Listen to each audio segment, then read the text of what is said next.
গণতান্ত্রিক, অন্তর্ভুক্তিমূলক এবং সমৃদ্ধ বাংলাদেশের অগ্রযাত্রায় সমর্থন জানাবে যুক্তরাজ্য। রাজধানীর একটি হোটেলে দেশটির রাজা তৃতীয় চার্লসের জন্মদিন উদযাপন অনুষ্ঠানে এমনটাই জানান ঢাকায় নিযুক্ত British high commissioner Sarah cook.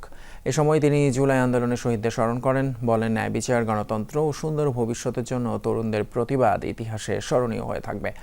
অন্তর্বর্তীকালীন সরকার প্রধানের সফর যুক্তরাজ্যের জন্য গুরুত্বপূর্ণ ছিল বলেও জানান সারাহ কুক। এছাড়া এই সরকারের গণতান্ত্রিক, সামাজিক এবং অর্থনৈতিক সংস্কারের কার্যক্রমকে স্বাগত জানায় যুক্তরাজ্য। বাংলাদেশে বাণিজ্য সম্প্রসারণের পাশাপাশি জলবায়ু সংকট মোকাবেলা এবং সামরিক সহযোগিতা বাড়াবে দেশটি। আয়োজনে বন, পরিবেশ এবং জলবায়ু বিষয়ক উপদেষ্টা বলেন, স্বল্পোন্নত দেশের তালিকা থেকে উত্তরণ ঘটলেও বাংলাদেশের সাথে থাকবে যুক্তরাজ্য।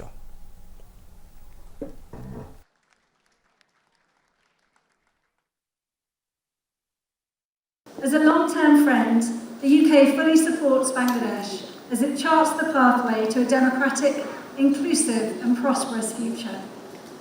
The interim government's focus on democratic, social and economic reforms are important steps on this pathway. And we know that UK has very elaborate and world-class weather forecast system. So we wanted access to their real-time data.